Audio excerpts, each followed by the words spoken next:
मछली पालन में लगे भाई और बहनों, आपका इस चैनल में स्वागत है। उम्मीद है कि आपका मछली पालन का कार्य अच्छी ढंग से चल रहा होगा।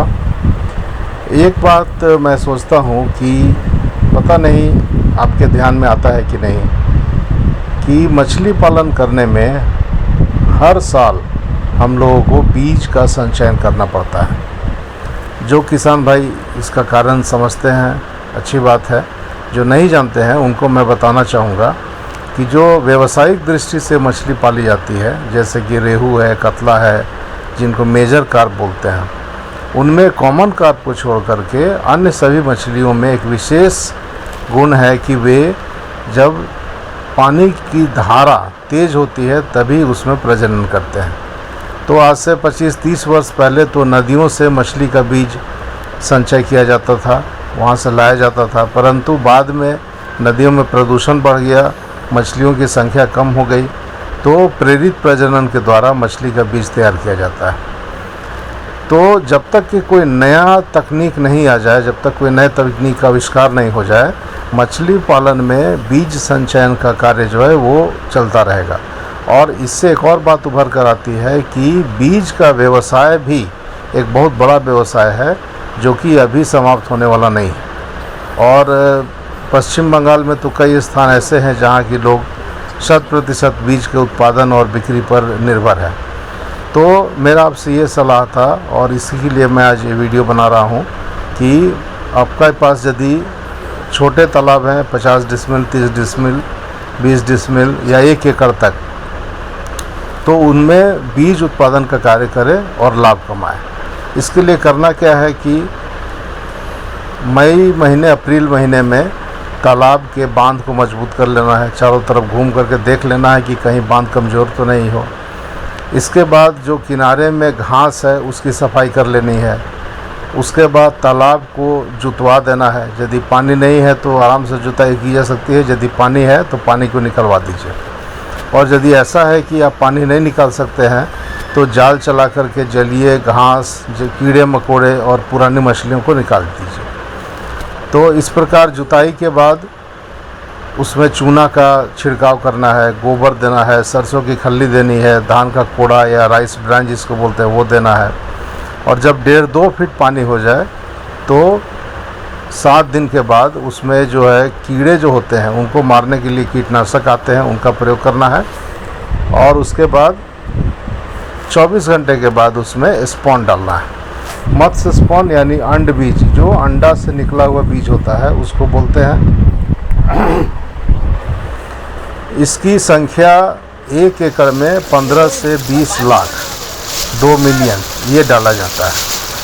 तो डालने में सावधानी रखना चाहिए कि जो ऑक्सीजन गैस पैकिंग करके जो बीज आती है उसको कुछ देर के लिए 10 मिनट के लिए लगभग पानी में रख दे, जिससे कि जो पैकेट है उसके अंदर का जो पानी है और जो बाहर का जो पानी है दोनों का तापक्रम एक हो जाए। उसके बाद उसको खोल करके और धीरे धीरे उसको जाने दे पानी में, फिर उसे धो ले। तो इस प्रकार थोड़ा धैर्य रखते हुए धीरे धीरे स्पॉन को स्टॉक कर ले अपने तालाब में। और अगले दिन से बारीक पीसा हुआ खाना, जिसमें कि सरसों का खल्ली रहेगा, धान का कोढ़ा रहेगा, उसको बिल्कुल पीस करके पाउडर छिड़काव करना है। या संभव नहीं है तो उसको रात भर पानी में भिगो दे और सुबह में उसको उसका पतला घोल बना करके दे। कितना देना है इसका मात्रा है कि 1 लाख स्पॉन का वज़न या मात्रा 140 ग्राम माना गया है। तो इस प्रकार से जितना लाख आप स्पॉन संचय किए हैं उसका पहले सप्ताह में 600 ग्राम प्रतिदिन, और उस 600 ग्राम को 2 भागों में बांटना है, आधा सुबह आधा शाम। दूसरे सप्ताह में 1200 ग्राम प्रतिदिन प्रति लाख, और तीसरे सप्ताह में 1800 ग्राम प्रतिदिन प्रति लाख ये खाना देना है। बीच बीच में गमछा या छोटे तौलिए से आप जांच भी कर सकते हैं उनकी वृद्धि की। यदि उसमें तालाब में कीड़े हो जाएं तो उसके लिए डीजल और सर्फ का घोल उसको ऐसे दिन में दे जबकि धूप हो और हवा नहीं हो। तो इस प्रकार आप यदि बढ़िया से उसका प्रबंधन करेंगे, बीच बीच में ऑक्सीजन बढ़ाने के लिए पानी में स्वयं प्रवेश करके या अपने स्टाफ के माध्यम से पानी को चलाना बोलते हैं, जिसमें कि दोनों हाथ से पानी उछालते हुए तालाब में बढ़ते जाइएगा। कोशिश करना है कि 3 फीट, 3.5 फीट, 4 फीट तक ही पानी रहे, ज़्यादा पानी नहीं रहे, नहीं तो पानी के दबाव से मछलियों पे विपरीत प्रभाव पड़ता है। तो इस प्रकार यदि तरीके से यदि उसको किया जाए, मेहनत किया जाए, सफाई का ध्यान रखा जाए, भोजन का ध्यान रखा जाए, ऑक्सीजन यदि कम हो जाती है तो उसके लिए पोटेशियम परमैंगनेट का छिड़काव करें, तो 50 से 60%, 70% तक सर्वाइवल मिलता है। और बीज का दाम आप अपने क्षेत्र में देखेंगे 400 रुपये किलो, 500 रुपये किलो, इस तरह से बिकता है।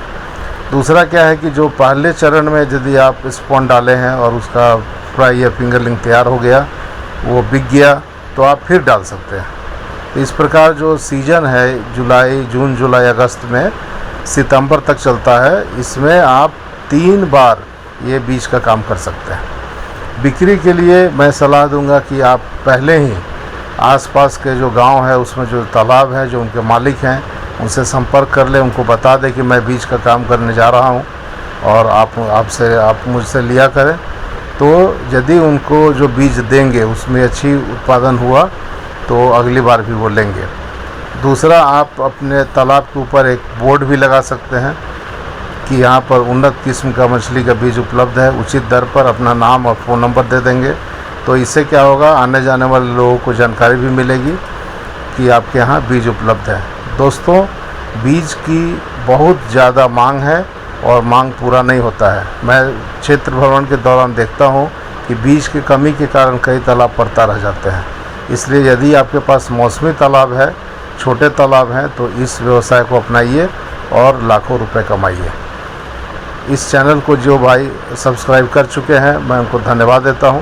जो नहीं किए हैं उनसे अनुरोध है कि वे कृपया सब्सक्राइब करके बेल बटन दबा दें, और यदि पसंद आया हो वीडियो तो लाइक कर दें, और इस संबंध में कुछ भी जानना हो तो आप कमेंट बॉक्स में लिखें, मैं कोशिश करूंगा उसका उत्तर देने का।